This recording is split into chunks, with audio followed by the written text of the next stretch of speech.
असं आहे की भास्कर जाधव हे माझे आमचे मित्र आहेत, शिवसेनेपासूनचे मित्र आहेत. राष्ट्रवादीमध्ये ते अध्यक्ष होते, प्रांताध्यक्ष, मंत्री सुद्धा होते.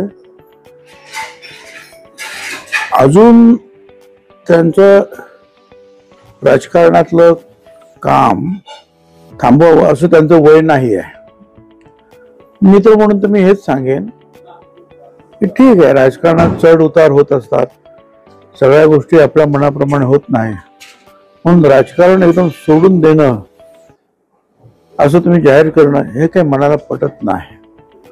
मी एवढंच सांगेन की राजकारण असून निवृत्त होऊ नका. खरं तर राजकारणातल्या तुमच्या माझ्या माणसाला ज्यांना सामाजिक काम करायचं आहे, लोकांची सेवा करायची आहे, त्यांना घरी बसणं सुद्धा शक्य नाहीये. त्यामुळे समाजकार्य, राजकारण जे आहे ते आता शेवटपर्यंत आपल्याला करावं लागणार आहे.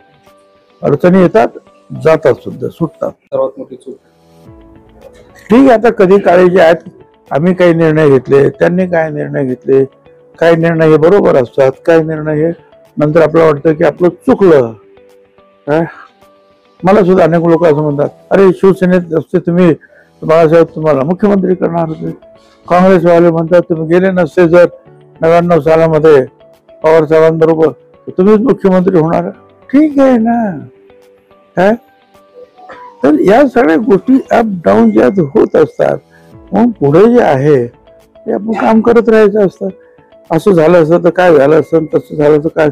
आता त्याची चर्चा करून उपयोग. पॉईंट मुलाच्या भरत गोगावले आले होते, त्यांनी असा आरोप केला होता की रश्मी ठाकरे या शिवसेनेच्या कामकाजामध्ये हस्तक्षेप करतात. भास्कर जाधवांनी त्यांना लाज वाटली पाहिजे असं पलटवार केला. ते ठीक आहे, कारण या सगळ्यांनी जे आहे ना, थोडस तरी एकमेकावर टीका करत असताना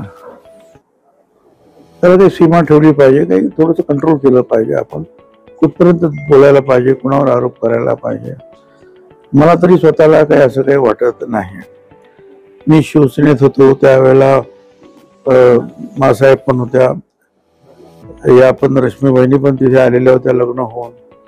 मला तर कधी काय तसं काय मला तरी वाटलं नाही. मासाहेब तर करतच नव्हत्या कधीच, परंतु ह्याही कधी त्यांनी असा काही हस्तक्षेप केल्याचं मला आठवत नाही.